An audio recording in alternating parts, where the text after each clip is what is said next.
everyone, welcome to अपना सपना JRF and welcome to daily one question practice series for part A for upcoming CSIR Net Life Science दिसंबर 2023। आइए video शुरू करते हैं और देखते हैं आज कौन से क्वेश्चन को हम प्रैक्टिस करने वाले हैं। तो देखिएगा आज की इस वीडियो में जो क्वेश्चन हमारे सामने है ये जून 2023 और केमिकल साइंस का क्वेश्चन है। मतलब केमिकल साइंस में जो पार्ट ए के क्वेश्चन है वो यहाँ से वो क्वेश्चन आया हुआ है। आपको दिया है starting from the same point at the same time A and B run on a 3600 meter circular track with speed of 4 meter per second। मतलब वहां पर दो पर्सन है A और B। A की जो स्पीड है वो 4 मीटर पर सेकेंड है और B की जो स्पीड है वो 6 मीटर पर सेकेंड है। एक सर्कुलर सा ऐसे ट्रैक है और यहाँ पर उन्होंने क्लॉकवाइज चलना स्टार्ट किया है इस तरीके से। और ये पूरा है कितना, ये 3600 मीटर का सर्कुलर ट्रैक है। After A complete the first round on the track, she reverse direction and run anti-clockwise। यहाँ पर जो A है, जैसे ही A स्टार्ट तो करता है क्लॉकवाइज, लेकिन अपना एक राउंड कंप्लीट करने के बाद वापस यहाँ आने के बाद वो फिर इस तरीके से मूव करना स्टार्ट करता है। After how many second of starting the run would they cross for the first time. मतलब ए और बी जिस पॉइंट से स्टार्ट करते हैं वहां से स्टार्ट करने से और वो फर्स्ट टाइम कितने टाइम में क्रॉस करते हैं ये आपको बताना है। ठीक है, एक बार मैं फिर से क्वेश्चन को रिपीट कर देती हूँ। क्वेश्चन में आपको कहा है कि एक सर्कुलर पाथ है। क्वेश्चन में आपको कहा है कि एक इस तरीके से सर्कुलर पाथ है जिसका जो मतलब ये वाला पार्ट है कितना है, ये 3600 मीटर है। दो बंदे हैं A और B। A और B, A की स्पीड दी है 4 मीटर पर सेकेंड और B का दिया है 6 मीटर पर सेकेंड के हिसाब से वो चल रहे हैं। तो यहाँ से स्टार्ट करते हैं, यहाँ से स्टार्ट करते हैं ये A और ये B। तो A जो है स्टार्ट करता है अपनी स्पीड 4 मीटर पर सेकेंड से और ये पूरा राउंड यहाँ तक कंप्लीट करता है। इसके बाद जो B है ये भी अपना राउंड स्टार्ट करता है इस तरीके से चलना और ये अपना पूरा राउंड कंप्लीट करता है। लेकिन डिफरेंस क्या है, B का राउंड कंप्लीट होने के बाद B ऐसे ही मूव करता है फिर से, जबकि A क्या करता है, ऐसे ना मूव करके ये ऐसे मूव करना स्टार्ट करता है। ठीक है, तो मतलब ये एंटी क्लॉकवाइज चलता है। अब आपसे पूछा है कि जैसे वो यहाँ से स्टार्ट करते हैं तो कितने टाइम के बाद या फिर कितनी सेकंड के बाद वो फर्स्ट टाइम एक दूसरे को क्रॉस करेंगे, ये आपको बताना है। आई होप क्वेश्चन समझ आ गया है। चलिए इसके आंसर की बात करते हैं। तो बहुत ही आसान सा इसका सॉल्यूशन रहेगा। हमारे पास ये एक सर्कुलर ट्रैक है जो कि 3600 मीटर का है। ठीक है, तो यानी यहाँ से स्टार्टिंग पॉइंट है और ये इसका हाफ पॉइंट होगा। तो यहाँ से यहाँ तक डिस्टेंस कितना होगा, यहाँ से यहाँ तक डिस्टेंस है 1800 मीटर और फिर यहाँ से यहाँ तक का डिस्टेंस कितना है 1800 मीटर। ठीक है, दो बंदे हैं A और B। A की स्पीड है 4 मीटर पर सेकेंड, 4 मीटर पर सेकेंड, यानी कि वो एक सेकेंड में 4 मीटर चलता है। तो एक सेकेंड में वो चल रहा है 4 मीटर और टोटल डिस्टेंस कितना है 3600। मतलब एक राउंड कंप्लीट करने में टोटल कितना डिस्टेंस है 36 मीटर। तो अगर वो एक सेकेंड में 4 मीटर चलता है तो 3600 मीटर चलने के लिए उसको कितना सेकेंड चाहिएगा। जब 1 से 4 में गए हैं तो यहाँ पर आएगा 900 सेकेंड। या फिर आपके पास अगर एक फॉर्मूला भी होता है, distance is equal to speed upon time, speed is equal to distance upon time, speed is equal to distance upon time. ठीक है, तो हमारे पास डिस्टेंस भी है, स्पीड भी है, हमें टाइम निकालना है। तो स्पीड कितनी है, स्पीड दी गई है हमें 4, हमें निकालना है टाइम। तो किस तरीके से निकाल सकते हैं, टाइम हो जाएगा डिस्टेंस अपॉन में स्पीड। ठीक है, तो डिस्टेंस कितना है 3600 और स्पीड कितनी है 4। तो उसको जब आप डिवाइड करेंगे तो 900 सेकेंड आ जाएंगे। मतलब कि जो A है वो 900 सेकेंड में इस पूरा एक राउंड कंप्लीट कर लेगा। This is all about the A। ये पार्ट में हटा देती हूं। तो ये बात की गई है A की, यानी A जो है अपना एक राउंड कंप्लीट करेगा 900 सेकेंड में। चलिए बात कर लेते हैं B की। B का क्या केस है, B की जो स्पीड दी गई है वो है 6 मीटर पर सेकेंड, यानी बी की स्पीड ए से ज़्यादा है, 6 मीटर पर सेकेंड है, यानी ये 1 सेकेंड में चलता है 6 मीटर।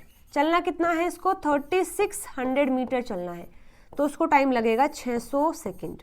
अगेन वो सेम फॉर्मूला होगा, speed is equal to distance upon में टाइम। हमें टाइम निकालना है तो डिस्टेंस अपॉन में स्पीड। डिस्टेंस कितना है 3600 और स्पीड कितनी है 6, तो ये आ जाएगा 600 सेकेंड। ठीक है, तो इस तरीके से हम टाइम निकाल सकते हैं। तो बी क्या कर रहा है, बी 600 सेकेंड में अपना एक राउंड कंप्लीट कर रहा है, जबकि ए 900 सेकेंड में अपना एक राउंड कंप्लीट कर रहा है। इतनी बातें हमने देख ली हैं। तो यहाँ है ए और यहाँ पर है बी, दोनों ने सेम टाइम पर सेम पॉइंट से चलना मूव किया, मतलब चलना स्टार्ट किया। तो ए चला इस तरीके से, चलता रहा, इसके बाद उसने अपना एक राउंड कंप्लीट कर लिया। कितने टाइम में, इसे कितना टाइम लगा होगा, इसे लगे होंगे 900 सेकेंड। जब ए अपना पूरा राउंड कंप्लीट करके यहाँ है, उस टाइम बी कहाँ है हमें ये देखना है। तो देखो बी क्या करेगा, यहाँ से यहाँ तक भी आ चुका होगा, तो यहाँ तक उसको टाइम लगा होगा 600 सेकेंड।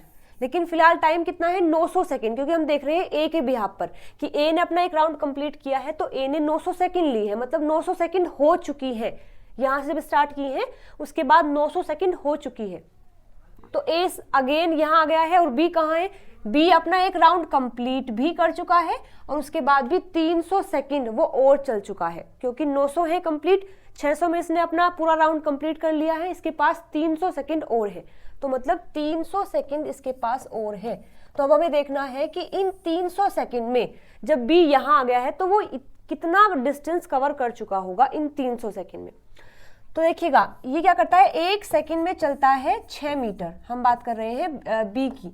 तो 1 सेकेंड में चलता है 6 मीटर, ठीक है। तो 300 सेकेंड में इसने कितना चला होगा, इसने चला होगा 1800 मीटर। जब ये 1 सेकेंड में 600 मीटर चलता है, अभी टाइम कितना बचा है 300 सेकेंड, तो 300 सेकेंड में ये 1800 मीटर चल चुका होगा। और 1800 मीटर का मतलब है कि ये हाफ डिस्टेंस कवर कर चुका होगा, क्योंकि यहाँ से लेकर यहाँ तक कितना डिस्टेंस है 1800 मीटर।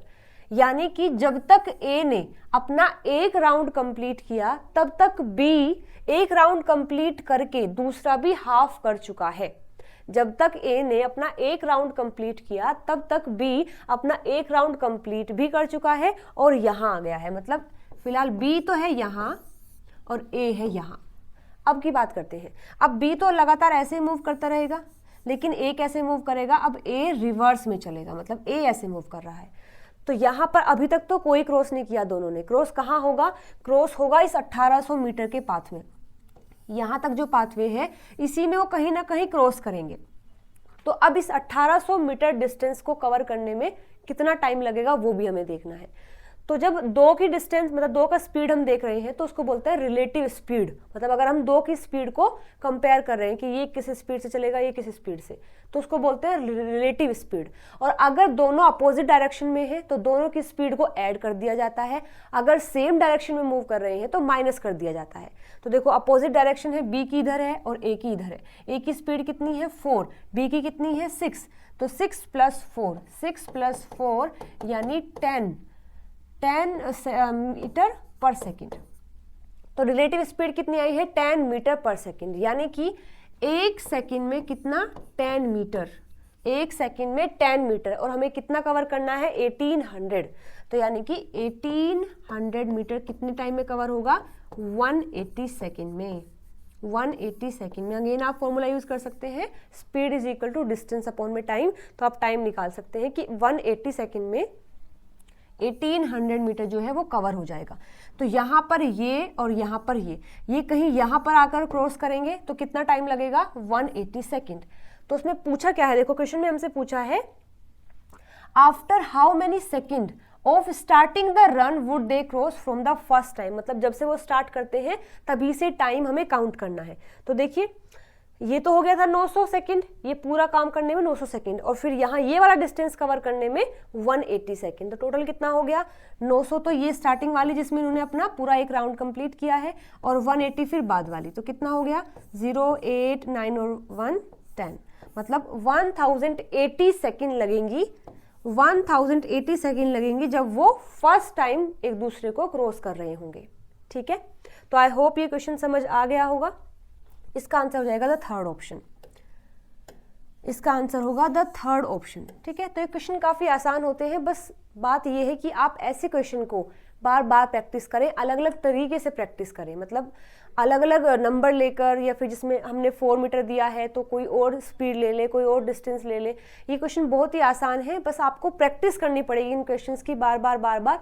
तो एग्जाम में अगर ऐसा क्वेश्चन आता है तो कोई भी कंफ्यूजन नहीं होगा, आराम से आप ऐसे क्वेश्चन को सोल्व कर पाएंगे। ठीक है, बस याद क्या रखना है, एक तो फॉर्मूला मेन ये था कि speed is equal to distance upon में टाइम, जो बहुत ही कॉमन सा फॉर्मूला है, हम 9th क्लास से इसको पढ़ना स्टार्ट कर देते हैं, तो ये फॉर्मूला आपको आना चाहिए। और दूसरी बात इस क्वेश्चन में ये है कि रिलेटिव स्पीड के बारे में आपको पता होना चाहिए कि अगर हम दो की स्पीड को कंपेयर कर रहे हैं तो उसको रिलेटिव स्पीड बोलेंगे, अगर अपोजिट डायरेक्शन में है तो एड ऑन हो जाती है स्पीड दोनों की, अगर सेम डायरेक्शन में मूव कर रहे हैं तो माइनस हो जाती है।